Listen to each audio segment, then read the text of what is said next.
Bonjour à tous. Merci beaucoup d'être là pour cette première table ronde de la journée du Parlement des entrepreneurs d'avenir. Je vais immédiatement appeler à mes côtés les intervenants de cette première table ronde. Donc je vais appeler Sam Barat, qui est président éducation et jeunesse aux Nations Unies. Sam, if you could join us. Je vais appeler également à nous rejoindre Anaïs Darren, Eugénie Robin, qui sont toutes les deux au REFED. Amélie Deloche et Claire Héniel, membres du Manifeste pour un réveil écologique. Olivier Marchand, membre cofondateur de Youth for Climate. Et Nathalie Fillon, membre de Unitaire et présidente de la Students' Cup. Je vous invite à venir vous asseoir. Alors, un petit détail pour commencer. Sam, ici présent, va parler en anglais. Donc, pour ceux d'entre vous qui parlent anglais, écoutez, ça ne posera aucun problème. Pour ceux d'entre vous qui ne parlent pas du tout anglais, vous avez au fond de la salle des casques de traduction simultanée. Donc, si jamais vous ne comprenez pas l'anglais et que vous voulez absolument écouter ce qui se dit, vous avez donc les petits casques de traduction simultanée au fond de la salle. Je vous invite à aller les chercher maintenant et vous en équiper pour ceux qui ne parlaient pas anglais.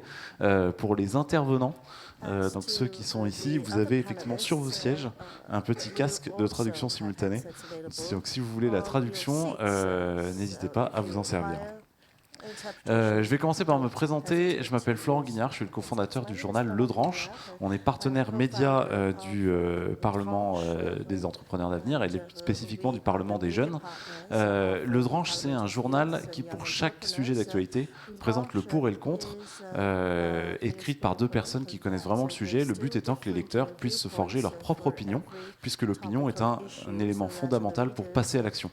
Notre but étant que chacun des lecteurs, et notamment les jeunes, puissent se forger leur opinion et devenir acteurs de la société en accord avec leurs convictions. C'est à ce titre-là que je vais animer cette première table ronde qui est dédiée au réveil écologique et humain au cœur de la mobilisation des jeunes. Et c'est pour ça qu'on a une table ronde majoritairement composée de jeunes. Ça tombe bien, puisqu'on va en parler.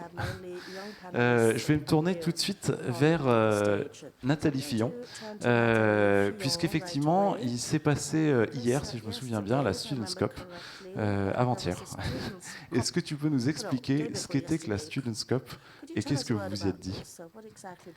Alors, la Students' Cup, c'est un événement qui a pour but de sensibiliser les étudiants et de les faire prendre conscience de leur pouvoir d'action individuel. Et donc pour cela, on a créé cet événement en plusieurs étapes. Donc on a déjà une première étape de sensibilisation aux enjeux climatiques par une simulation de COP, où on reproduit l'environnement global d'une COP avec des étudiants qui vont représenter des pays, des lobbies, des médias, la société civile. Et ensuite, on a une seconde phase l'après-midi où on a pu réfléchir autour d'une thématique. Cette année, c'était la biodiversité. Et on avait des groupes de travail, des ateliers d'intelligence collective pour vraiment chercher des recommandations à appliquer dans les établissements étudiants. Et cette année, la particularité, c'est qu'on a organisé donc, dans mon école à Cage, sur le campus de Paris, une édition spéciale avec des entrepreneurs. Donc il y avait des équipes à la fois d'entrepreneurs et d'étudiants pour réfléchir sur ces questions et pendant la simulation, pour vraiment avoir une expérience, des points de vue différents sur ces recommandations et qu'elles soient vraiment les plus concrètes et les plus complètes possibles. Et donc à la fin de cette journée, on a eu différentes recommandations. On a divisé le thème de la biodiversité en 4 sous-problématiques, donc le respect du vivant, l'aménagement et l'infrastructure, les politiques de sensibilisation et la gestion des ressources naturelles. Donc je vais citer les recommandations les plus concrètes et les plus pertinentes qui ont été prises pendant cette journée. Donc notamment pour le respect du vivant, on voulait au niveau des établissements d'enseignement supérieur intégrer les ODD au sein de l'enseignement supérieur. Donc je sais que dans mon école, ça fait partie de l'ADN, les ODD, les objectifs du développement durable, oui, c'est évident pour moi, mais peut-être pas pour tout le monde, désolée. Donc vraiment que ça fasse partie de l'ADN de toutes les écoles et que les enseignements s'appuient sur les ODD. On a aussi, par exemple, pour l'aménagement et l'infrastructure, mettre en place, que ce soit dans les entreprises ou dans les campus, des espaces de biodiversité, donc aménager les espaces pour avoir plus de biodiversité sur les campus, même si c'est des campus qui n'ont pas forcément de terrain, etc., les aménager à l'intérieur des locaux. Et les politiques de sensibilisation, c'est assez évident, former à la fois les professeurs et les étudiants à la thématique de la biodiversité. Voilà, c'était les principales mesures qui ont été prises en compte. Et au terme donc, de cette journée, on va pouvoir rédiger un rapport de toutes ces recommandations. Elles vont être ensuite diffusées dans les établissements et les entreprises participantes pour qu'elles soient mises en place. Est-ce que j'allais dire peut-être une dernière question avant de donner la parole aux autres? Ces recommandations, elles sont à destination de qui? Elles sont à destination des établissements participants, donc que ce soit les étudiants qui représentaient, par exemple, on avait vraiment des écoles très diverses, la Sorbonne, les mines, il y avait l'ESSEC, l'IESEG, l'ILRI, il y avait vraiment toutes les écoles représentées et aussi des entrepreneurs qui étaient là. Donc ce sera à mettre en place dans leur entreprise. Merci beaucoup. Avant de rentrer vraiment dans la discussion, je vais me tourner vers le REFED, donc le REFED, un collectif étudiant, qui a lancé il y a peu de temps une grande consultation que vous lancez périodiquement en plus, notamment sur l'engagement des jeunes pour l'écologie. Est-ce que vous pouvez nous dire un peu c'était quoi le but de cette consultation, c'était quoi les questions que vous avez posées, et pareil, quels enseignements vous pouvez commencer à en tirer, parce que je crois que c'est pas fini de dépouiller les résultats. Alors, la consultation nationale étudiante, c'est un questionnaire à destination des étudiants de toute formation et de tout niveau d'études qui a pour objet de permettre aux étudiants de s'exprimer sur les sujets qui sont liés au développement durable et à l'environnement. Elle est portée effectivement par le REFED tous les 3 ans depuis 2008. Donc le REFED, c'est le réseau français étudiant pour le développement durable qui porte 2 objectifs, 100% d'étudiants sensibilisés et engagés et 100% de campus durables. Donc de ces 2 objectifs découlent 3 missions, rassembler, former et porter la voix. Donc la consultation nationale étudiante, elle relève de cette 3e mission, porter la voix, puisqu'il s'agit d'entendre le message des jeunes et de l'intégrer par la suite dans notre plaidoyer auprès des institutions, des organismes et des établissements d'enseignement supérieur pour permettre une évolution vers une mise en œuvre concrète des enjeux environnementaux. Donc l'année 2019 a marqué le lancement de la 5e consultation. Nous avons touché plus de 75 000 personnes et près de 50 000 questionnaires vont pouvoir être analysés par la suite via une analyse statistique. Lors de la 4e édition, nous avions déjà établi l'existence d'une conscience écologique des jeunes. Et donc cette année, nous avions voulu chercher à comprendre comment est-ce que cette prise de conscience, elle pouvait se traduire. Donc nous avons touché aux habitudes de consommation des jeunes, à leur engagement, à leur insertion professionnelle, à la formation et au regard qu'ils peuvent porter sur l'engouement politique et médiatique. Donc, à l'occasion de cette table ronde, nous avons sorti quelques premiers chiffres, mais il faut garder en tête que ce sont des tendances, puisque nous n'avons effectivement pas encore pu faire l'analyse statistique qui aura lieu dans les prochaines semaines, prochains mois. Si les résultats vous intéressent dans leur globalité, un rapport détaillé et une synthèse seront disponibles sur le site du REFED vers mai ou juin. Donc, comme je l'ai dit, au cours de la 4e édition, on a pu relever que 8 étudiants sur 10 voyaient le changement climatique comme un danger important pour l'humanité. Donc, comment ça se traduit dans la consultation de 2019 ? Ça se traduit notamment par le fait que 89% des répondants à notre consultation cette année estiment avoir remis en cause leurs habitudes de consommation. Alors, pourquoi cette remise en question ? On peut faire ou ne pas faire de lien, mais 87% des répondants sont inquiets ou angoissés vis-à-vis de l'avenir au regard du changement climatique. Donc on a bien un sentiment qui est quand même très négatif de la part des jeunes. Par ailleurs, ce sentiment négatif, il est peut-être accentué par l'idée que les sphères décisionnaires ne prennent pas suffisamment en compte les enjeux environnementaux.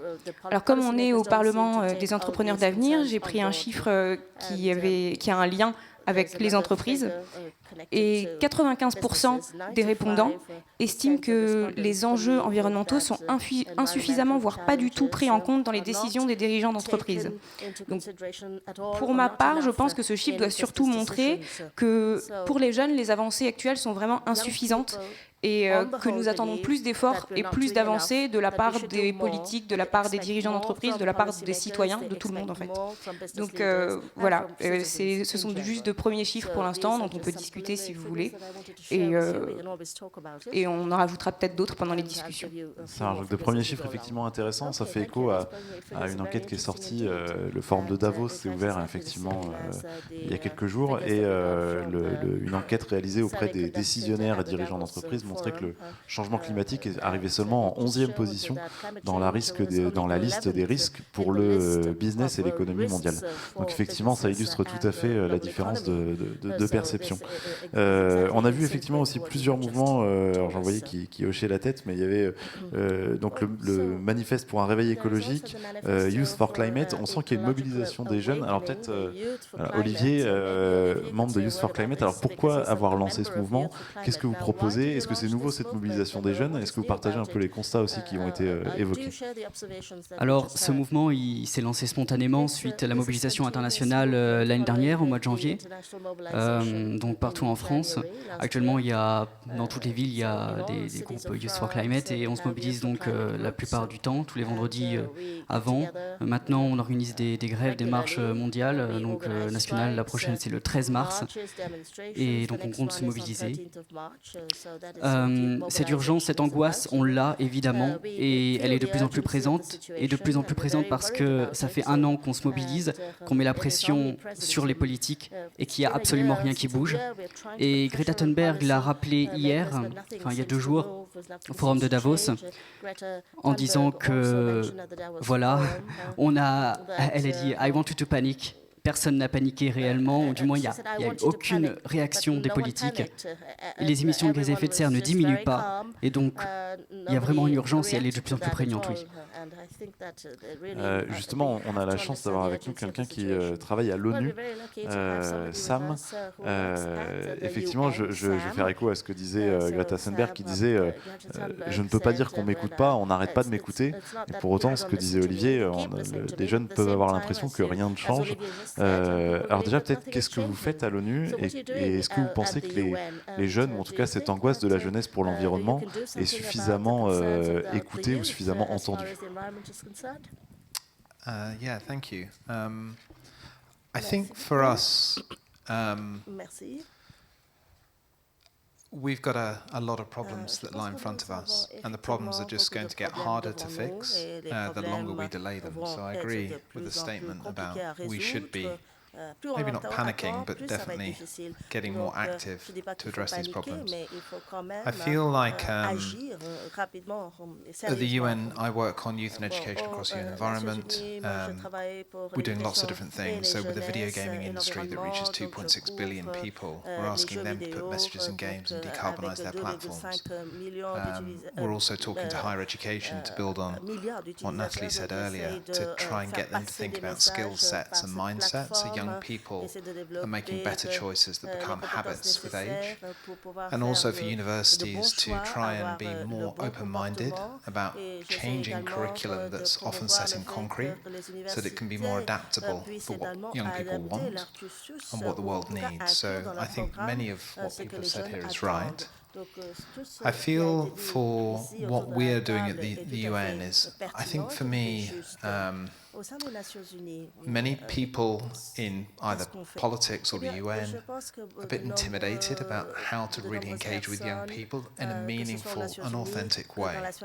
And so what you end up doing is having this kind of slightly inauthentic discussion that doesn't go very far. What I think we need to do is to really work with this brilliant field of youth leadership to move into a different discussion, which is not one about division and blame, but older people have left a world that we no longer want or recognise, but to have a propositional discussion about this is where we need to get to. This decade will define what planet we have left for my children, for your children, and our grandchildren. And this year will determine whether Paris is a success and whether the commitments made in Glasgow at the end of year keep us in a 1.5 degree world. And so this whole premise of panicking is exactly right, because we've got 11 months to really turn Paris into a concrete, achievable set of outcomes. I think for me, Jo Cox, the MP that was killed in Britain, was a good friend of mine, and what she said about how we have more in common than that which divides us really rings true.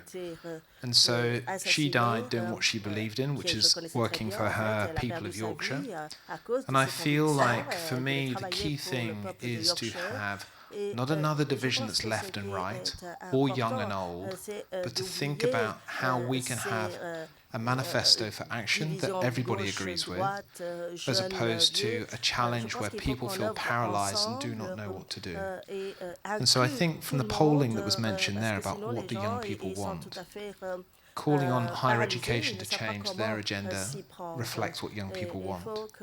But then also pulling all the different levers that we can, so if it's taking to the streets, great. If it's calling on politicians to move, great. I think it's a yes-and strategy that we need. But for me, the dance that we need to get to is one that's orientated around impact and listening, because if we listen to where people are, we can walk towards them and walk together, whereas if we keep a gap between each other, then we'll never close the gap, and it will just be a discussion of the death. And so for me, I think how I see the United Nations and my job is to try and create bridges and try and convene new conversations that lead to the kind of impact we need to see. And so I think I just want to say all power to the agency and impact of everybody on this platform.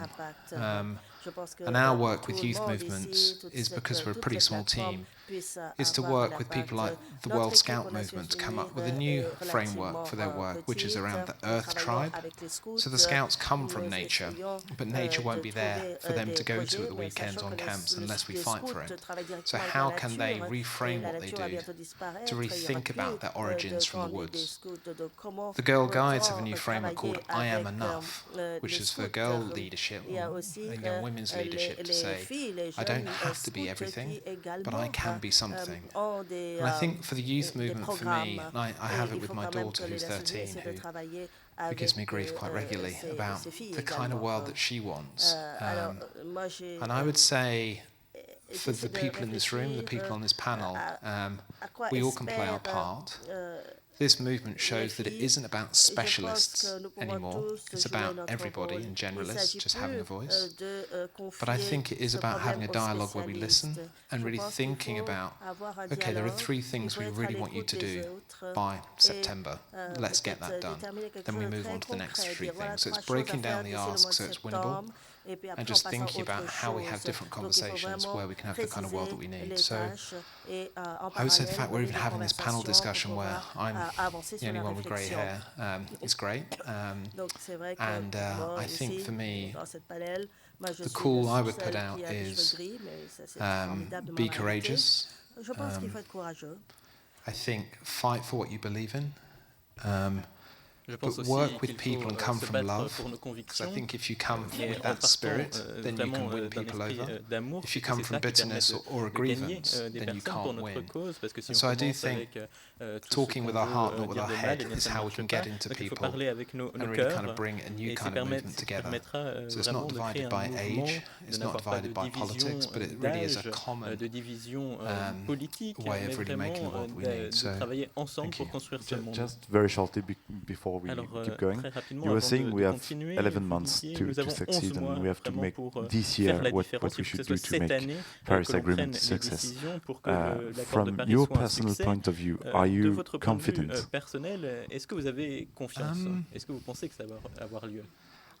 I think I have to be. We have to be. I think fatalism and a sense of pessimism is a comfort zone that gets you nowhere. And so I would say we have to come from hope and we have to come from belief, because if we don't and we give up, then what's the point in trying? So that's the first thing. The second thing is, I was over in London yesterday, and the UK government have got best part 200, 300, 400 people trying to deliver on Glasgow in a really impressive way. The politics may be different, but the intention is exactly where we need it to be. I think the challenge that we have is populism is a cheap shot that kind of sucks in people to believe in certain things that they can fix or blame. That's very seductive. And so I feel for me, what's interesting is that the climate hasn't become a divisive, polarized issue in countries like India. It's for everyone. I think that's not the case in Brazil, it's not the case in the US. And so I think when it comes to winning, I think the private sector is ahead of the politics. I think people are ahead of the politics. And if we can form a vacuum effect that changes the nature of elections, that changes the nature of decision making, then I think we can win. I think it's going to be tough. I don't think it's going to be easy. And that's why we all need to do our best and prioritize and focus, kind of scrape barnacles off boats and just get this to be the one issue that defines our work for 2020. Merci beaucoup. Justement, Sam parlait d'un manifeste. Ça tombe bien puisqu'on a avec nous Amélie et Claire qui travaillent pour le manifeste pour un réveil écologique. Justement, Sam parlait de combler les trous, faire des ponts entre les différents mondes. Justement, le manifeste pour un réveil écologique, vous travaillez à la fois sur l'enseignement supérieur et les entreprises pour essayer de faire évoluer et faire changer ces milieux-là. Alors peut-être d'abord Amélie et Claire ensuite, est-ce que vous pouvez nous dire ce que vous faites et est-ce que vous voyez justement un gap, un trou, une faille entre ces deux mondes, ou est-ce qu'au contraire vous pensez que c'est des mondes qui commencent à arriver à se parler? Alors déjà, pour revenir un peu sur le manifeste étudiant pour un réveil écologique, donc c'est un manifeste qui a été écrit par des étudiants et qui est sorti en septembre 2018, donc il y a 1 an et demi maintenant, et qui met en avant le fait que nous, notre génération, on a un manque de perspectives cohérentes en termes d'emploi et de formation sur les questions écologiques. On ne nous propose pas des métiers qui sont justement cohérents avec cette urgence écologique, et en plus, nous ne sommes pas formés justement à mettre en place cette transition écologique qui est nécessaire. Donc ce manifeste, il faisait ce constat, et donc suite à la sortie de ce manifeste, on a décidé justement de travailler sur ces deux aspects, donc la formation des étudiants donc dans l'enseignement supérieur, ainsi que l'emploi et donc les entreprises, essayer que les entreprises prennent conscience que nous, en tant qu'étudiants de grandes écoles, on veut des perspectives d'emploi qui soient cohérentes et avec justement cette urgence écologique, et aussi alerter l'enseignement supérieur pour leur dire les formations doivent intégrer les enjeux de transition écologique, les limites planétaires et tous les enjeux climatiques d'aujourd'hui et surtout qu'on va vivre demain. Voilà. Donc on essaye justement, en fait tout est lié entre la formation et les premiers emplois. Pour que justement on puisse mettre en place cette transition écologique, il faut des citoyens formés, et donc on est obligé de faire le pont entre la formation des étudiants et ensuite l'évolution des métiers dans les entreprises. Toi, spécifiquement, tu travailles du côté enseignement supérieur pour essayer de faire évoluer les formations. Claire, tu travailles côté entreprise. Est-ce qu'il y a suffisamment de place aujourd'hui? J'ai l'impression que quasiment toute cette génération voudrait un job qui ait du sens, qui agisse dans le monde d'un environnement, d'une société plus respectueuse de l'environnement. Est-ce que les entreprises sont prêtes à ça? Est-ce qu'il y a de la place finalement pour assez de jobs qui ont du sens? Oui, alors effectivement, c'est un des points principaux du manifeste. En effet, il y a un moment où on dit dans le manifeste que ça n'a aucun sens d'aller à vélo au travail si c'est pour travailler dans une entreprise qui ne fait qu'aggraver la crise environnementale, au sens où l'engagement personnel est une goutte d'eau si derrière le monde professionnel ne suit pas. Et donc, dans ce manifeste, on s'engage à remettre en question nos zones de confort et donc à choisir un emploi dans la mesure de ce que chaque étudiant peut se permettre évidemment de choisir un emploi qui soit compatible avec l'urgence écologique. Donc c'est bien évidemment, il y a évidemment cette idée de recherche de sens, mais ce qu'on attend, c'est beaucoup plus d'être, de la part de nos employeurs, d'être juste réalistes par rapport à ce qui sera la réalité de notre vie professionnelle. Qu'on y croit ou non, le réchauffement climatique et l'effondrement de la biodiversité, ça va profondément modifier le monde dans lequel évoluent les entreprises. Et donc ça, on s'est aperçu que c'est un message qui attire l'attention des entreprises. Et donc depuis 1 an et demi, on les rencontre pour porter ce message, parce qu'en fait, ils se sont rendus compte qu'il y avait un enjeu de recrutement, même si on aimerait bien que ce soit aussi un enjeu physique qui est réellement. Et donc voilà, ce qu'on a essayé de faire, c'était établir un premier pont. Et donc, puisqu'on s'est rendu compte qu'il y avait une certaine résonance de ce message dans le monde des employeurs, on a essayé ensuite de formaliser ces attentes. Et donc, on a sorti en octobre 2019 une grille de lecture qui établit après 1 an de rencontres avec des employeurs, avec des experts et de recherche personnelle, une grille de lecture pour véritablement permettre aux étudiants et puis tous ceux que cela intéresserait de faire la différence entre un employeur qui s'engage réellement et un employeur qui fait du greenwashing. Justement, c'est quoi le retour un peu que vous avez, alors déjà côté employeur, peut-être côté étudiant aussi, est-ce qu'il y a des employeurs qui vous ont dit qu'ils n'étaient pas forcément d'accord avec cette grille ou qui s'estimaient peut-être un peu trop jugés durement? Est-ce que vous disiez ça résonne, ça y est un message qui faisait un peu résonance côté des employeurs? Est-ce que c'est juste une résonance ou est-ce que derrière il y a des actes concrets? Est-ce que vous voyez des employeurs qui s'engagent énormément? Est-ce que vous voyez des changements ou est-ce que j'allais dire ça résonne peut-être chez uniquement chez des gens qui sont déjà sensibles au message? Qu'est-ce que vous voyez un peu? C'est quoi votre vision vue de votre fenêtre du monde de l'emploi aujourd'hui pour les jeunes? Encore une fois, voilà, ce qu'on se rend compte, c'est que déjà, on a été reçus. Donc voilà, pendant un an, on a réussi à rencontrer des directeurs développement durable, puis ensuite des membres de comité exécutif, de directeur général. Avec cette grille de lecture, on a décliné sous forme de questions qu'on a envoyées à toutes les entreprises qu'on a rencontrées. Et donc, on a publié environ 70 réponses qui sont disponibles sur notre site.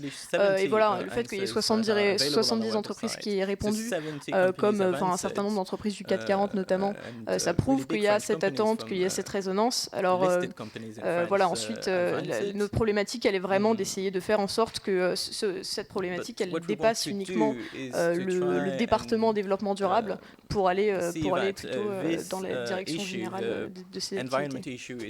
Justement, effectivement, on parlait de résonance. Alors ça, c'est peut-être, je vais vous sonder la salle à main levée. Qui d'entre vous a déjà entendu parler de ce qu'on appelle les bulles de filtre ou les bulles d'opinion?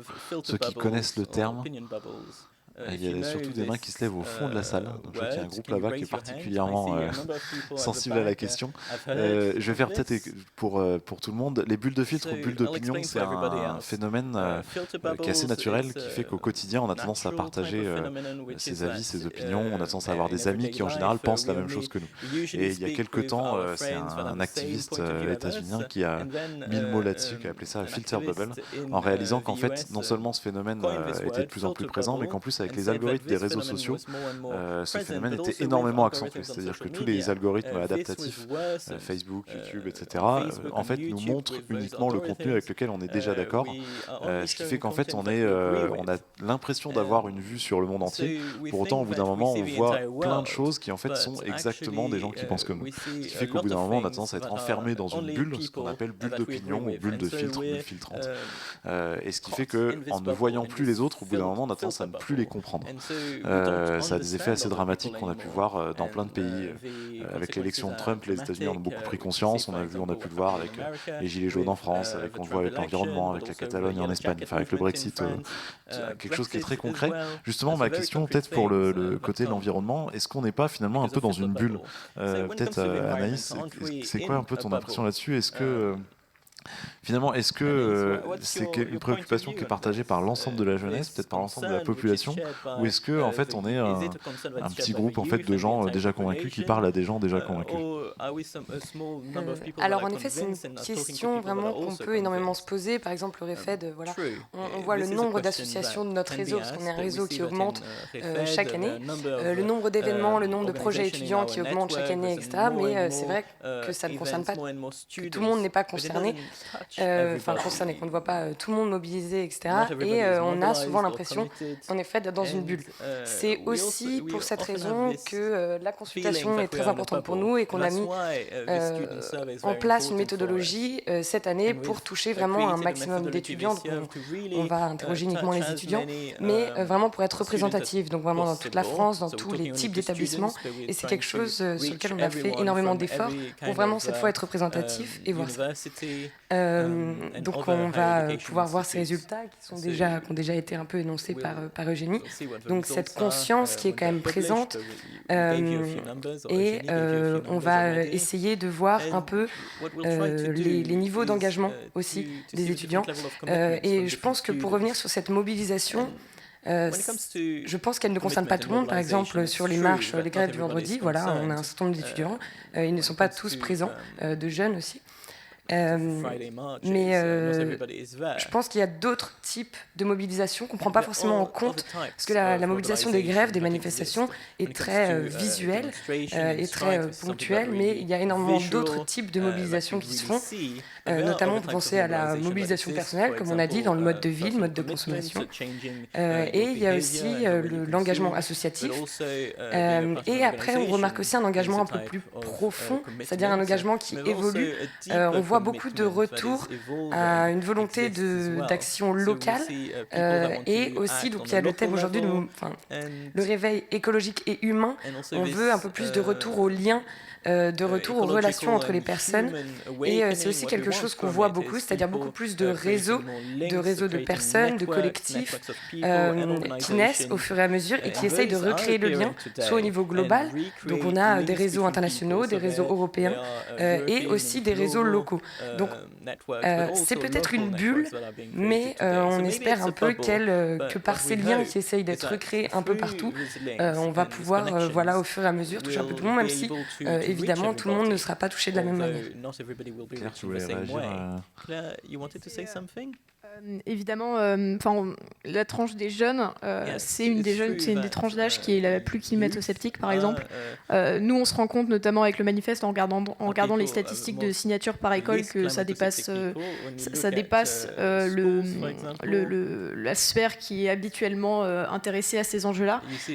Et puis, il y a aussi une distinction qui est assez importante, à mon sens, qui est la différence entre sensibilisation et compréhension réelle de ces enjeux. Donc ça, c'est un sondage qui est fait par l'ADEME annuellement sur la perception du réchauffement climatique par les Français, et qui dit que s'il y a une évolution réelle de la sensibilisation à ces enjeux dans la population, par contre, quand on essaye de poser des questions qui vont vraiment, par exemple, demander de classer des solutions ou d'identifier les origines de cette crise climatique, et bien là, on a des réponses qui sont beaucoup plus contrastées. Donc il y a aussi ce pas à faire qui est de passer de la sensibilisation à une compréhension réelle des enjeux qui est nécessaire pour mettre en place des solutions réellement efficaces. Alors peut-être effectivement, on a beaucoup parlé de la mobilisation, et notamment de la mobilisation des jeunes pour le climat. On a vu qu'il y avait d'autres formes de mobilisation, notamment la mobilisation de la réforme contre la réforme des retraites, qui est beaucoup plus visible, ce que tu disais. Peut-être, Olivier, est-ce que vous avez, avec Youth for Climate, est-ce que vous avez des liens avec des acteurs, on va dire, plus traditionnels, je sais pas, des syndicats, le monde politique, ou est-ce que finalement, il faudrait que le réchauffement climatique engendre une réforme des retraites pour qu'il y ait vraiment une mobilisation globale sur ce sujet? Il y a une mobilisation plus large qui est au-delà des jeunes, donc des syndicats. Ils nous rejoignent généralement dans les marches pour le climat, dans les grèves. Là, on est en discussion pour la prochaine grève. Les politiques, on va au Parlement européen, on a été cet été à l'Assemblée nationale, donc ils veulent nous écouter. La question après, c'est est-ce que les décisions sont réellement prises? Le CETA a été voté après que Greta Thunberg a fait son discours à l'Assemblée nationale au mois de juillet. Je ne suis pas sûr que ce soit un bon signe. Globalement, pour la réforme des retraites, notre mouvement s'est mobilisé aux côtés des syndicats parce que la question sociale est totalement liée à celle de la question climatique pour de nombreuses raisons. Déjà parce que le climat, ce n'est pas un sujet, c'est un élément qui intervient dans tous les domaines. Et vous disiez tout à l'heure, par exemple, qu'il fallait briser le fait que ce soit uniquement quelque chose qui concerne le département dans les entreprises environnementales. En fait, ça doit concerner tous les départements dans les entreprises, tous les secteurs de la société. Ça concerne l'économie, ça concerne la finance, ça concerne l'agriculture, et de même pour la gestion publique. Pour ce qui est des collectivités territoriales, c'est extrêmement important qu'il y ait une mobilisation dans tous les secteurs et qu'il y ait une discussion dans tous les secteurs et une formation par conséquent, parce que c'est pas facile de parler de ce sujet-là et de l'appliquer concrètement. Voilà. Peut-être une question un peu ouverte qui s'adresse à l'ensemble des intervenants. Sam disait tout à l'heure, il ne faudrait pas tomber effectivement dans l'opposition. Tu te parlais notamment des jeunes contre les vieux. On a vu assez récemment poindre, notamment sur les réseaux sociaux, l'expression OK Boomer, qui était un peu ce cri de ralliement d'une jeunesse qui s'estimait en fait avoir, ce que disait un peu Greta Thunberg, s'être fait voler ses rêves ou son avenir par une génération de baby boomers qui finalement avait profité à la fois d'une économie florissante et d'un environnement encore préservé, ou en tout cas encore préservable. Est-ce que ce cri de ralliement OK Boomer, il dénote vraiment une crise générationnelle profonde? Est-ce que c'est une crise un peu irréductible d'opposition? Ou est-ce qu'au contraire c'est un peu une fausse manière de voir les choses? Qu'est-ce que vous en pensez? Là, la question est vraiment ouverte sur un peu tout le monde. Qu'est-ce que vous pensez de ce cri de ralliement et de ce que ça dénote en fait de la situation aujourd'hui? Si je peux me permettre. En fait, OK Boomer, je pense que ça met vraiment en avant le fait qu'aujourd'hui, notamment les grands dirigeants d'entreprise ont tous plus de 60-70 ans, que c'est eux qui, on va dire, décident la trajectoire qu'on va mener en termes climatiques, et qu'aujourd'hui, on constate qu'ils ne prennent pas les mesures nécessaires. Donc, qu'il y a vraiment un gap des générations sur ça. Et c'est pourquoi on se rend compte quand même que notre génération, qui va être une des premières à vivre le changement climatique de manière brutale, n'est pas écoutée par ceux qui sont en gros les dirigeants et qui qui sont des générations d'avant, qui ont profité justement de cet essor économique et qui aujourd'hui ne comprennent pas que c'est des questions vitales en fait qui vont nous concerner. Et donc c'est pourquoi on met en avant ce gap des générations. Après, bien sûr, on est aussi conscient qu'il y a des militants qui, depuis des années aussi, des anciennes générations, se battent pour l'environnement, qui n'avaient pas été écoutés jusqu'à présent et qui pourtant ont essayé de faire des efforts localement, mais même internationalement. Et on veut travailler, bien sûr, avec ces militants qui, justement, sont de la première heure. Mais il y a quand même un gap dans la conscientisation et cette prise de conscience qu'aujourd'hui le problème il est vraiment urgent et qu'il est déjà trop tard, qu'il faut justement réveiller un peu ces grands dirigeants qui ne nous écoutent pas encore. Sam, peut-être. Sam, maybe? You have an answer? Yeah, so I think there are cracks we're starting to see. So BlackRock announcing that it will no longer invest in certain types of business is positive.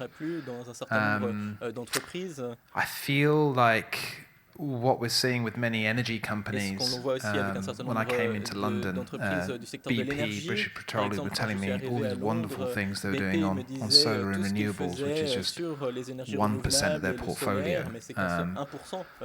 And so I think the private sector has benefited from everything that nature has had to offer and needs to give back to make the planet that they're trying to sell their products to inhabitable for their future consumers. And so I do think capitalism has reached really a threshold, because the world can't sustain this never-ending pursuit for more.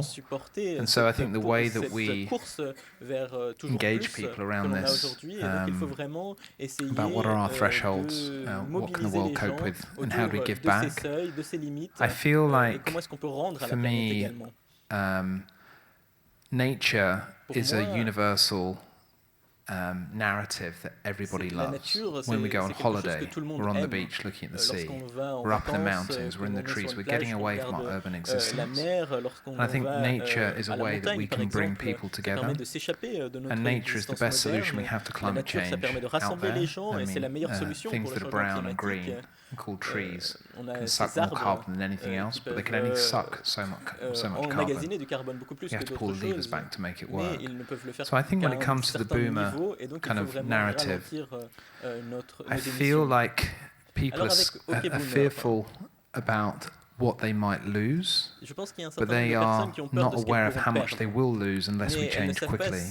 And I do think we need to move culture in a way that allows it not to be a boomer versus young discussion, but a cultural shift in what norms are.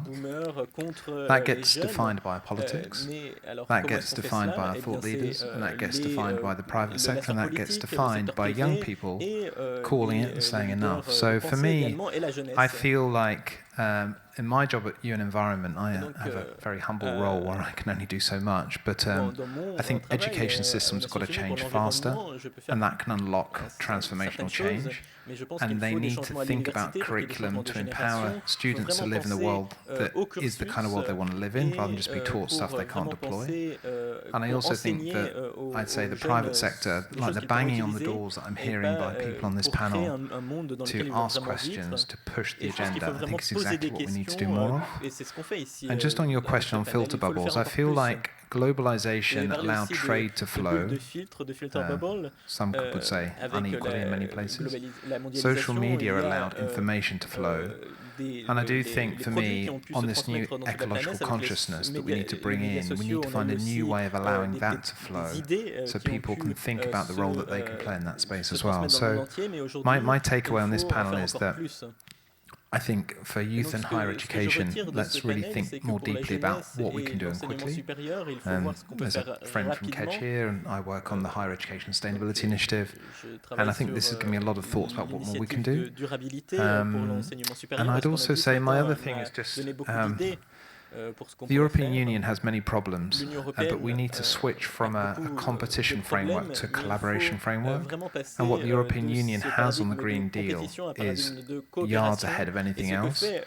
What the European Union is starting to push on climate change policies is yards of anything else. And so I think for me, when we have the United States going backwards in its ambition, when we have China kind of dealing in lots of different ways, we need to think quite deeply about what is the politics that we need right now and how do we get there. And I do think the energy that's coming from the grassroots to kind of push the right kind of politics matters, and we're seeing that in elections. But I would just say we need to kind of pour fuel on this so we can get it sparking faster. Peut-être, et avant de passer aux questions de la salle, Nathalie ou Eugénie, est-ce que ce que dit Sam, effectivement, ça fait écho à ce que vous faites? Est-ce que vous sentez que vous avez cette résonance aussi du côté des entreprises? Est-ce que vos messages sont entendus, ou est-ce qu'au contraire, il y a un peu une porte close qui est due à ces dirigeants justement qui n'écoutent pas?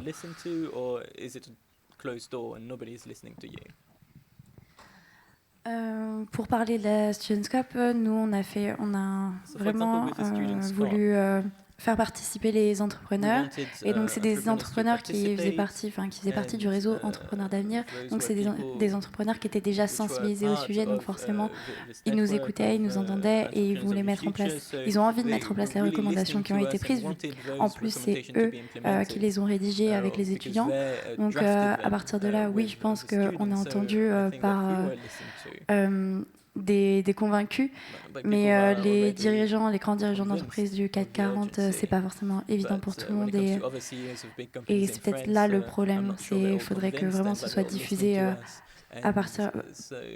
pour tous les dirigeants d'entreprise, et c'est la formation de ces dirigeants d'entreprise qui compte, parce que c'est eux qui vont mener les rênes de leur entreprise et avoir un impact. Je m'adresse maintenant à la salle. On va pouvoir avoir un petit moment pour poser des questions. Je vais juste vous demander dans les questions, alors normalement il y a des personnes qui vont circuler avec des micros pour que vous puissiez poser vos questions.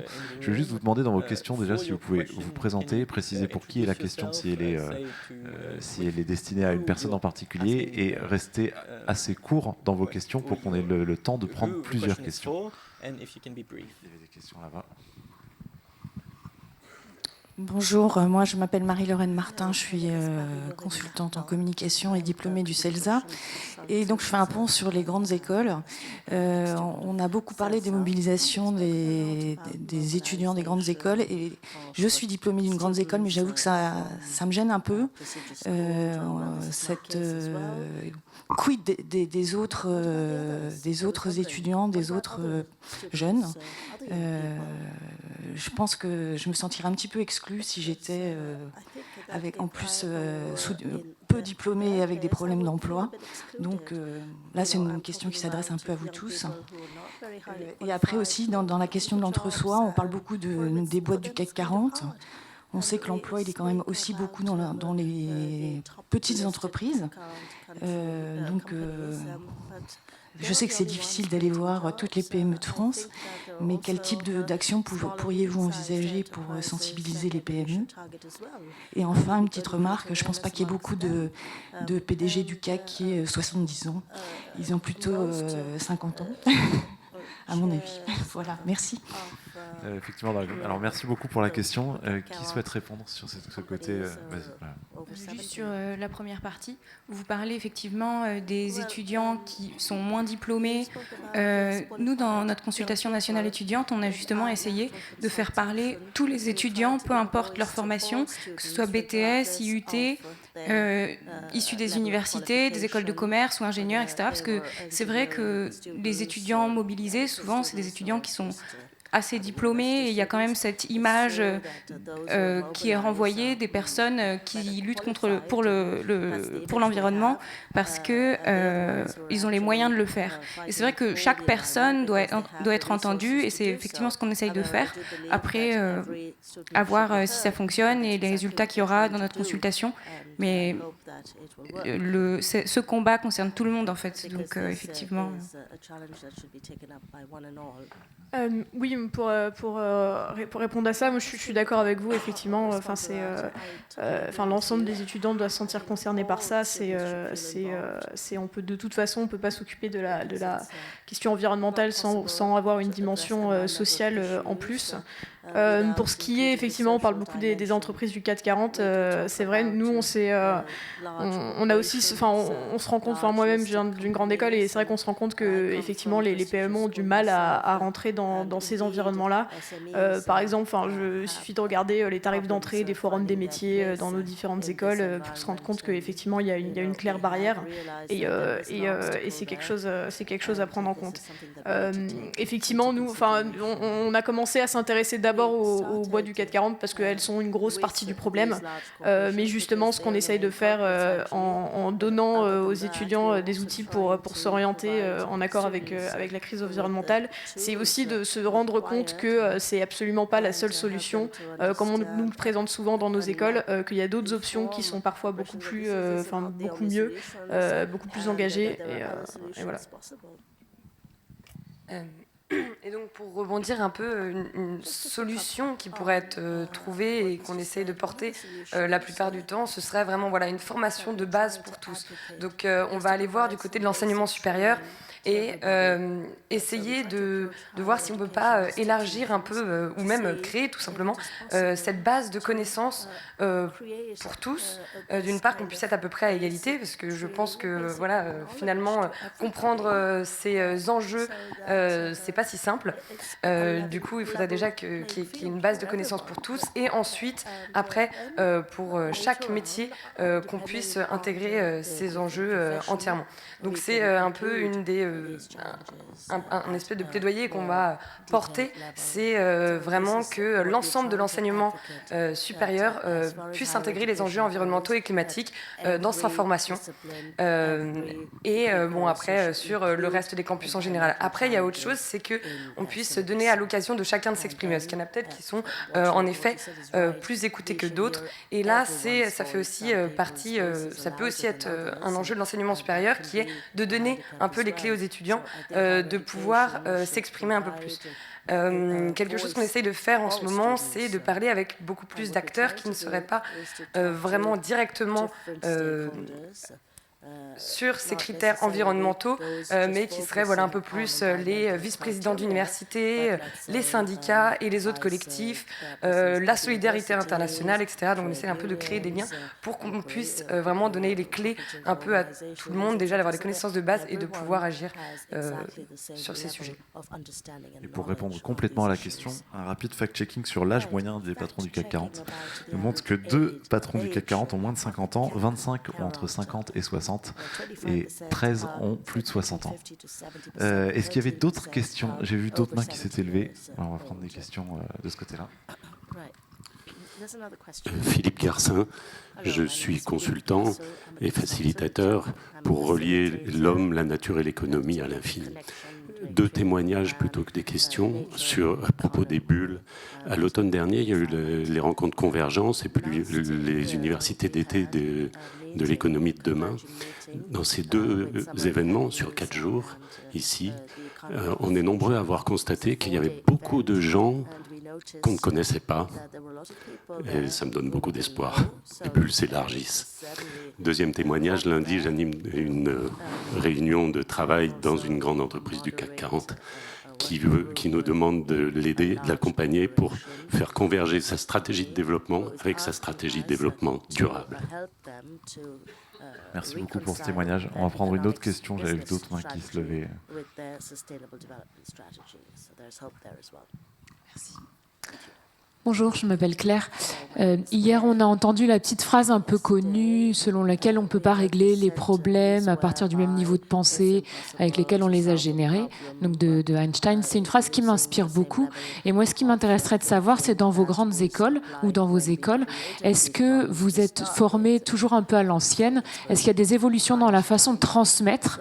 Parce que dans la façon de transmettre, il y a aussi quelque chose qui est sous-tendu, c'est la façon dont demain on va travailler. Est-ce que vous êtes plus dans la coopération? Est-ce que vous êtes formé à l'intelligence collective? Est-ce que vous êtes initié à la facilitation, à l'entraide pour la façon de travailler aussi demain? Puisque pour moi, la façon de faire, elle est aussi importante que pour le purpose, le but, qui est en l'occurrence d'accompagner la transition écologique, économique et sociale. Merci beaucoup. Amélie sur cette question et Sam au niveau international. Bonjour, alors moi personnellement je suis en école de commerce. Comme vous dites, c'est vrai qu'il y a quand même une dynamique sur la manière d'apprendre qui évolue justement sur cette, développer la coopération, aussi apprendre aussi sous forme de jeu qui se développe de plus en plus. Après le problème c'est qu'il y a aussi toujours les anciennes manières d'apprendre et avec surtout les anciens contenus. C'est-à-dire qu'il y a beaucoup encore de cours business as usual, de management, de marketing, d'économie qui prennent pas du tout en compte les changements systémiques qui sont en train de se produire en termes de changement climatique et qui ne prennent justement pas en compte les enjeux futurs et actuels même des entreprises en lien avec cette crise écologique. Et c'est pourquoi on veut vraiment que ce changement prenne dans l'enseignement supérieur et que ce soit dans les grandes écoles, mais bien sûr dans les universités, dans les BTS, vraiment dans tous les cursus, toutes les formations, pour que justement on soit d'autant plus formés et des citoyens vraiment éclairés sur les choses à mettre en place ensuite au sein de nos futures entreprises pour pouvoir mettre en place de manière cohérente cette transition écologique. Donc oui, il y a des dynamiques, mais ça ne va pas assez loin souvent et c'est pas assez encore ambitieux face à l'ampleur de l'enjeu. Some maybe on an international level, did you see some changes in the way education is done? Yeah, I think education is changing. I feel, from my perspective, I was in China a few weeks ago, and my mind just gets blown whenever I go anywhere near that country, just in terms of the hunger, the investment. But then also my sense is the pressure that the children are under to meet up to their parents' expectations. And so my thing on learning is, yes, there's technologies that can scale. Yes, there's pedagogy that can change. But for me, the most important thing is growth mindset and being open to feedback, so you can think about where you are and how you can respond to that kind of impulse. And so for me, I think, yes, there are lots of different technological investments that we can make, but really I feel to have that collective consciousness that you mentioned, Claire, I think it comes down to what I think Natalie mentioned from Kedge, which is really to think about a new way of students having a grassroots, bottom-up thing about this is the kind of things we want to learn, these are the environments that we want to be taught in, and this is the kind of curriculum that we want.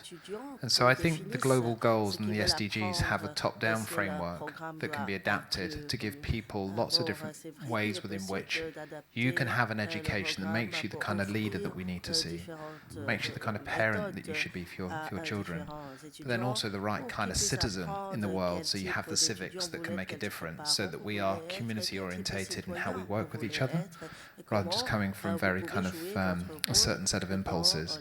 So for me, I think it needs to be holistic, and I think when it comes to technology, I feel there's a lot of the MOOCs, the online courses were great, completion rates terrible, very expensive. Are they a good idea? Not sure. So sometimes technology suggests it's a great investment, but I'm never really convinced half the time if it works on a peer-to-peer learning kind of opportunity as well. So I don't see myself as an education technology expert, but they're just some reactions from me. On va prendre encore des questions. Alors, on va changer de côté et puis on aura le temps de reprendre une ou deux questions de ce côté-là.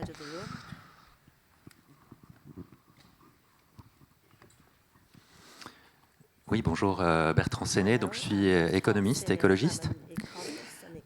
Si on veut réduire les émissions de CO2 ou de gaz à effet de serre plutôt le plus rapidement possible, je pense qu'il va falloir réfléchir en termes de besoins et non pas partir des entreprises existantes et se dire bah voilà, on essaye de réduire un peu les émissions de CO2 dans chaque entreprise. Juste 2-3 exemples. Est-ce qu'on a vraiment besoin de produits alimentaires industrialisés ? Si vous allez dans un hypermarché, ça représente 80% de la surface. Au milieu, il y a un îlot de fruits et légumes, de vrac. Ça suffit pour un être humain. Donc il y a une vraie question, est-ce qu'on ne pourrait pas réduire tout ça ? En matière de cosmétiques, de la même manière, est-ce qu'on a vraiment besoin de crème solaire ? Est-ce qu'on a besoin de teinture pour cheveux ? Et on pourrait aller très loin là-dedans. Une entreprise comme L'Oréal, est-ce qu'elle a vraiment un avenir ? C'est une vraie question. On peut faire ça dans tous les secteurs et on se rend compte que effectivement la production peut la réduire énormément. Donc ça veut dire que les étudiants qui sont là demain, il faudra qu'ils imaginent ce dont on a vraiment besoin de façon à ce qu'on soit vraiment dans une économie durable. Est-ce qu'ils en ont conscience ? Je vous pose la question.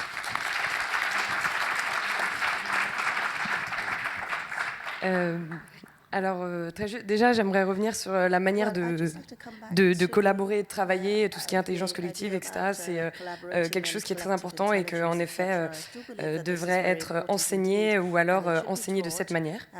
Et donc, ensuite, de ce côté-là, c'est vrai que c'est certainement quelque chose aussi avec les base de connaissances et remettre en question un peu le business as usual ou tous les modèles qu'on connaît.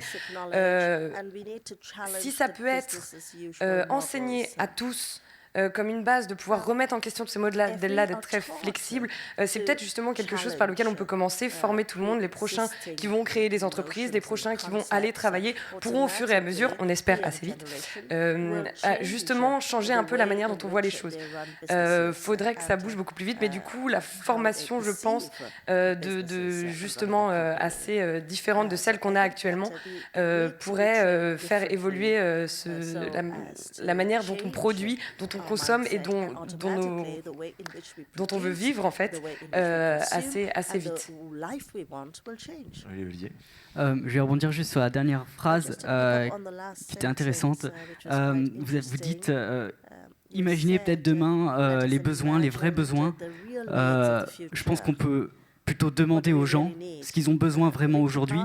Et en l'occurrence, ça suggère un changement de mode de vie. Et c'est ça qui est important. Et je rebondis sur le hockey boomer, parce que pour moi, il dit quelque chose de vraiment important par rapport à ça, c'est que On ne peut pas se mettre dans le mode de pensée, on va réformer une partie de l'économie, on va faire de l'économie verte, de la croissance verte, on va changer quelques éléments comme ça dans la société pour aboutir à une réduction efficace des émissions de gaz à effet de serre. Ce n'est pas possible parce qu'on ne peut pas négocier avec le climat, on ne peut pas négocier avec la physique et en l'occurrence, ça demande de changer notre mode de vie. Et c'est ce qui est dit dans les rapports scientifiques, c'est ce qui a encore été dit dans le rapport de l'IPBES sur la biodiversité. Vous voyez, le paragraphe D10 du résumé pour les décideurs politiques, changer le mode de vie. Et on va devoir changer aussi la manière de travailler. Et c'est pour ça qu'on a besoin d'être en contact avec tout le monde, dont les syndicats, qui ont un rôle à jouer là-dedans, il me semble important. Merci pour votre question, monsieur. Je crois que ce dont vous parlez, c'est de dissonance cognitive et que vous nous demandez finalement si on est là devant vous aujourd'hui et on vous dit il faut faire plus, mais vous nous demandez est-ce que vous faites plus, vous, déjà? Est-ce que vous avez conscience que vous allez devoir faire encore plus? Je pense que oui, on en a conscience. Et je pense que c'est pour ça qu'on est inquiet et angoissé. Je pense que c'est pour ça aussi qu'on avance si peu. C'est parce qu'on commence à réaliser que si on veut vraiment avancer, tout ce en quoi on croit, il faut le remettre en question. Et effectivement, oui, est-ce que...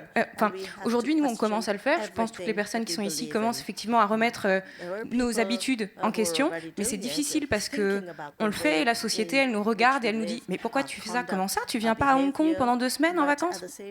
Pourquoi tu prends pas l'avion? Comment ça? Tu manges plus de viande? Comment ça? Comment ça ?» Et en fait, c'est oppressant.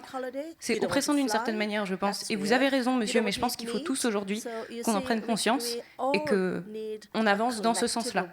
Mais merci pour votre question.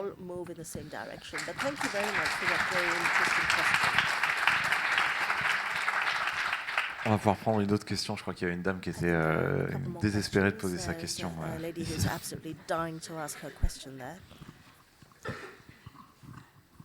Merci. Je m'appelle Geneviève Boucher, je suis la présidente de Forum Athéna. C'est un think tank qui se préoccupe de l'incidence du numérique sur notre modèle de société.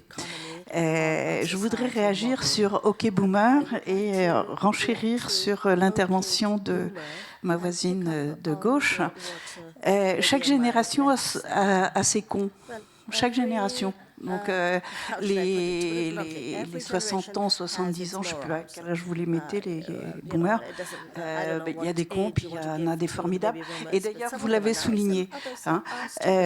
Donc si on veut utiliser OK Boomer, que moi me fait rigoler, donc j'ai pas de problème avec ça. Mais il faut trouver le pendant pour les générations qui émergent. Hein, ça, ce serait malin de trouver un truc, mais il faut que ce soit drôle, parce que OK Boomer, je trouve ça très drôle. Voilà, donc créativité, c'est votre tour. Sur la tribune de hier matin, à la même heure, il y a une intervention d'Étienne Klein qui m'a énormément plu. Il nous a rappelé quelque chose que j'avais un peu oublié. C'est le passage du mot progrès au mot innovation. Je ne sais pas ceux qui étaient là... La nuance est fondamentale et c'est la nuance vers laquelle il faut que nous nous rebootions.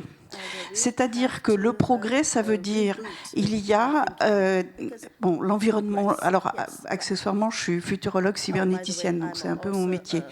Mais si vous voulez, tout change dans le cosmos. Hein, et donc, nous, les hommes, on est obligés de changer, comme les espèces animales sont elles-mêmes obligées de changer, etc. etc. Et s'adapter... tant qu'à s'adapter, c'est-à-dire accepter du changement, on essaye de le faire dans le sens du progrès.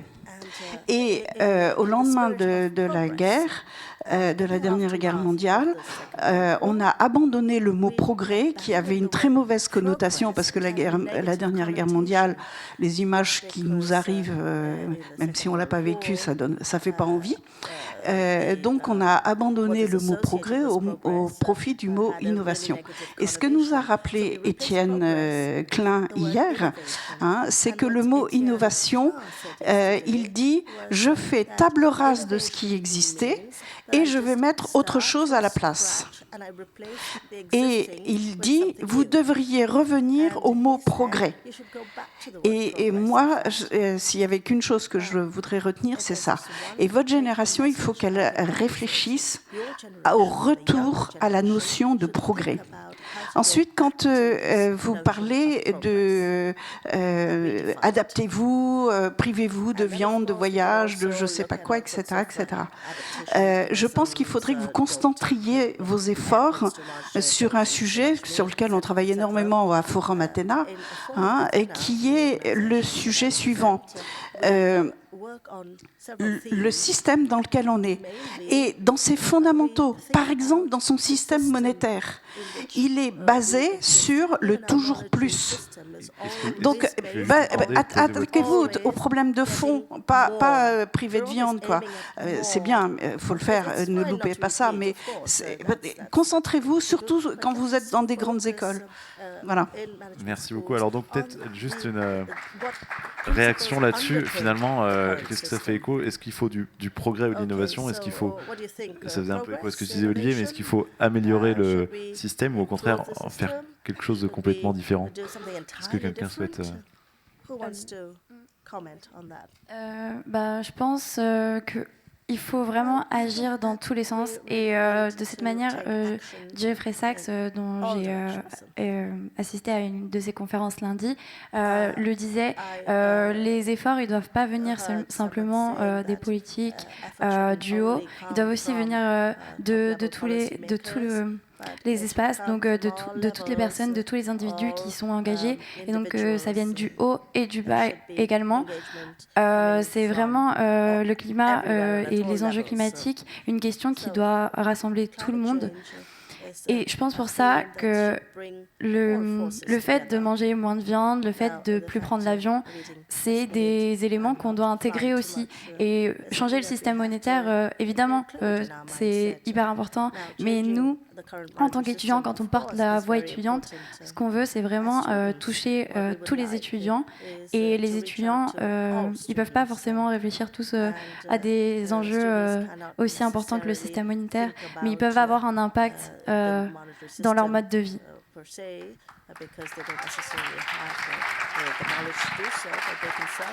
On va prendre encore une question.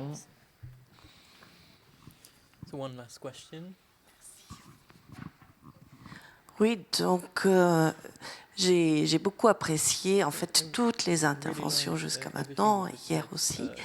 Je pense que c'est très important quand même. J'entendais beaucoup, oui, mode de vie, etc.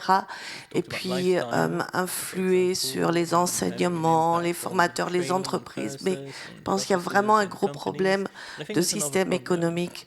Là, on est arrivé dans le néolibéralisme et c'est, enfin non, le capitalisme néolibéral. Et c'est vraiment, on est sous l'influence en ce moment de ceux qui vraiment veulent toujours plus, toujours plus, toujours plus, quel que soit le prix. Alors si derrière on indique quelques petits changements, je veux bien que BlackRock dise qu'ils ont commencé à changer, à mettre des objectifs, mais enfin c'est aussi BlackRock qui a forcé l'année dernière la société Bayer à reprendre Monsanto, et ils influent sur tout avec des petites parts en fait d'action, puisque voilà. Donc je pense qu'il y a vraiment un gros problème avec ce capitalisme complètement débridé qui a fait déréguler énormément de choses depuis les années 80. Une autre question.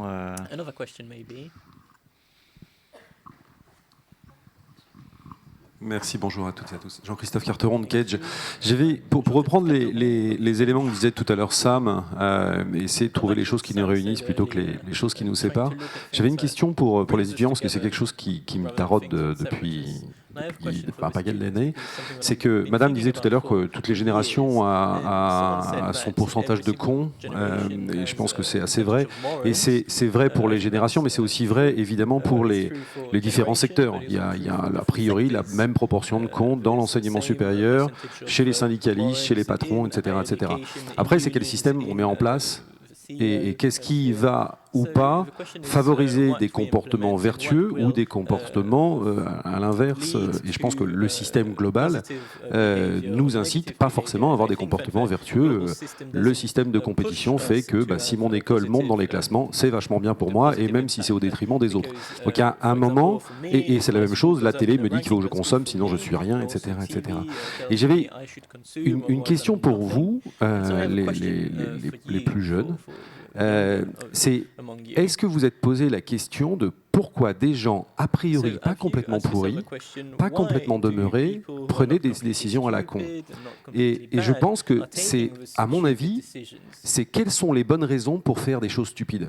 Et si vous trouvez les clés, quel que soit le secteur, quels que soient les gens, vous en tant qu'étudiants, nous plus vieux, etc., je pense qu'il y a peut-être des pistes à trouver en tous les cas. Merci. Est-ce que quelqu'un souhaite... Ouais. Oui, là-dessus, ça nous ramène toujours un peu à ce qu'on a dit sur le hockey boomer. Moi, et pour répondre à ça, moi, je pense pas que ce soit une insulte personnelle, en fait. Ce que ça dit, c'est que il y a des générations qui se sont construites dans un modèle économique, dans une manière de fonctionner qui ne tient pas en compte des limites planétaires, comme de beaucoup d'autres dimensions. Et donc, en fait, je pense pas que notre génération soit fondamentalement plus intelligente que les précédentes. Et faire de ça un problème personnel, que ce soit en demandant à tout le monde de se responsabiliser par sa consommation, etc. C'est louper tout ce qu'il y a de systémique dans cette crise-là. Et donc, en fait, les fondements du problème, c'est ce que rappelait monsieur en demandant de se re-questionner sur nos besoins. Ce dont on a besoin, c'est de repenser la manière dont on pense le progrès, comme vous l'avez dit, la manière dont on consomme. Et donc, effectivement, il faut se poser cette question-là. Enfin, le concept de dissonance cognitive, c'est aussi fondamental. C'est pourquoi est-ce que on a des valeurs, on a une conscience environnementale, mais malgré ça, on a un comportement qui continue à détruire notre environnement. Et ça, c'est vraiment une approche qu'il faut avoir. Il ne faut pas se dire que c'est juste parce qu'on est débile. En fait, c'est beaucoup plus complexe que ça. Ça me permet, si je peux, de répondre aussi en partie à la question en abordant mon domaine d'expertise qui est les médias. Je pense qu'effectivement, ça dépend aussi beaucoup des gens qu'on met en lumière et de qui on choisit de mettre en lumière ou de ceux qu'on choisit de mettre en lumière. Et effectivement, aujourd'hui, j'ai l'impression qu'on a un système médiatique qui est beaucoup basé sur le buzz, le clic, l'audience, et que ce sera toujours plus vendeur de mettre en lumière un con qui fait réagir que des gens qui font moins réagir mais qui font des choses admirables. Je pense que les médias, effectivement, ont aussi beaucoup leur rôle à jouer dans ce changement de système. On approche de la fin de cette table ronde. Je vais demander à chacun des participants, en commençant par Nathalie, peut-être de tirer une mini-conclusion très rapidement en une minute de cette table ronde, et surtout de laisser en fait chacune des personnes qui est venue nous écouter aujourd'hui avec un conseil, une pensée, une recommandation, enfin quelque chose à emmener en fait de cette table ronde aujourd'hui. Alors moi, ce que je peux retenir de cette table ronde, c'est qu'on a beaucoup parlé de formation, et c'est vrai que le plus important, c'est que tout le monde soit sensible et formé aux enjeux climatiques, et ça passera par la formation des plus jeunes qui vont sûrement apprendre aux plus vieux ce que sont que les enjeux climatiques. Donc si j'ai un conseil à donner aux personnes qui sont présentes dans cette salle, c'est d'écouter et d'être comment dire, oui, à l'écoute de cette génération qui lance un appel à toutes les autres. Voilà.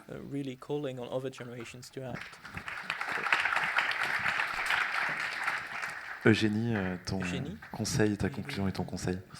Je pense qu'il faut se remettre en question, tous et vraiment tous les jours. Effectivement, madame, vous disiez on ne va pas tous arrêter de manger de la viande, etc. Moi, c'est ce que je fais parce que je ne sais pas remettre en cause un système monétaire. Je ne suis pas économiste, je fais des études de droit.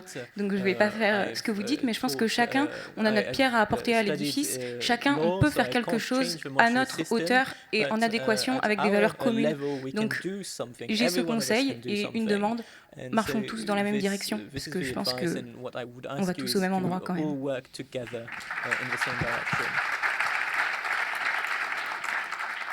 Claire. Alors moi, je vais donner un conseil qu'on m'avait donné quand j'ai commencé à m'intéresser à ce sujet, qui est de ne pas négliger le temps qu'il faut consacrer à la compréhension de la crise environnementale, c'est-à-dire un temps passé sur les faits.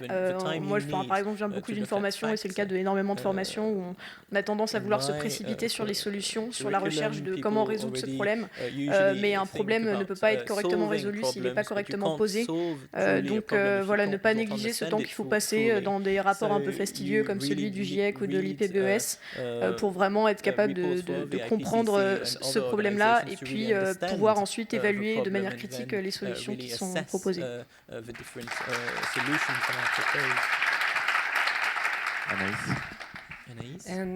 Ce que j'aimerais en tirer, c'est quelque chose d'assez global, voilà, c'est retourner sur comprendre ce qui se passe, comprendre aussi les autres, et après donc essayer de collaborer, puis ou avant même d'essayer aussi de pouvoir se bousculer, apprendre à se bousculer dans nos idées et dans ce qu'on croit savoir et dans ce qu'on croit être notre vérité.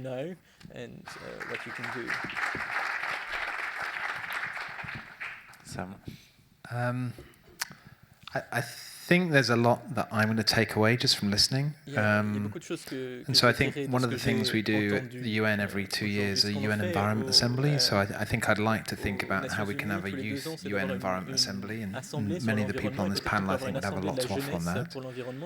I think for me, an idea is only as good as the tenacity that's behind it. And for me, there's no such thing as a good idea unless it's an idea that comes to life. And so there's something about the battles that we have right now need us to put everything into them. And so I think tenacity is one thing I'd also recommend. And the other word I'd also say is just think differently.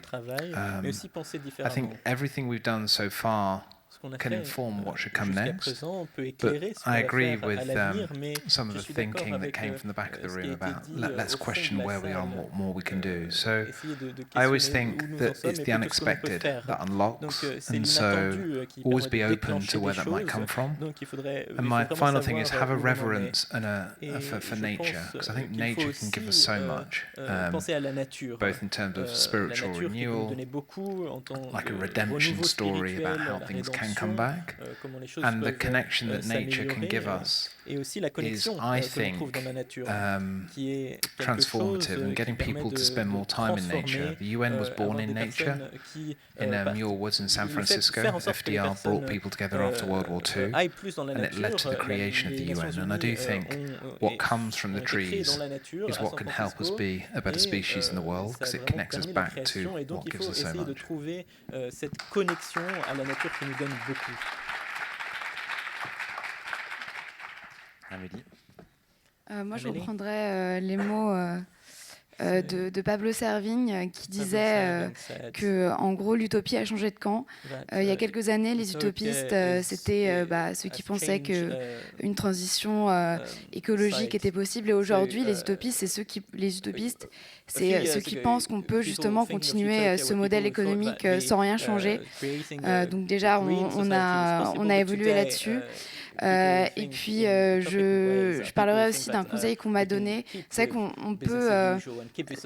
la situation est vraiment anxieuse. Et ce que je conseillerais aux gens, c'est de ne pas prendre tout le poids du monde sur ses épaules. C'est-à-dire que même à une petite échelle, même si on a l'impression que nos petits actes sont insignifiants, on a un impact, quoi qu'il arrive, et que justement, il faut continuer l'engagement, même si c'est à une échelle petite.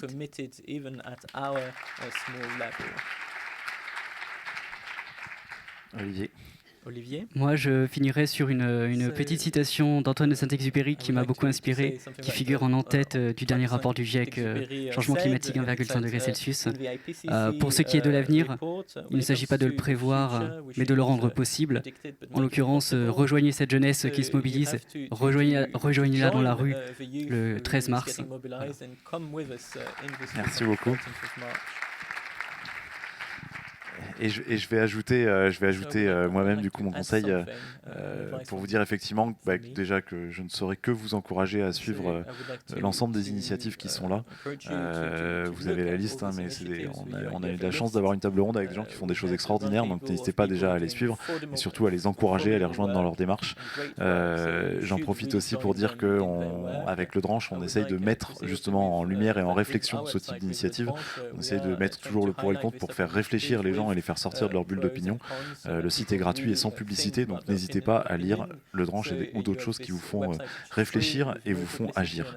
Je termine la table ronde, malheureusement on arrive à la fin de cette table ronde.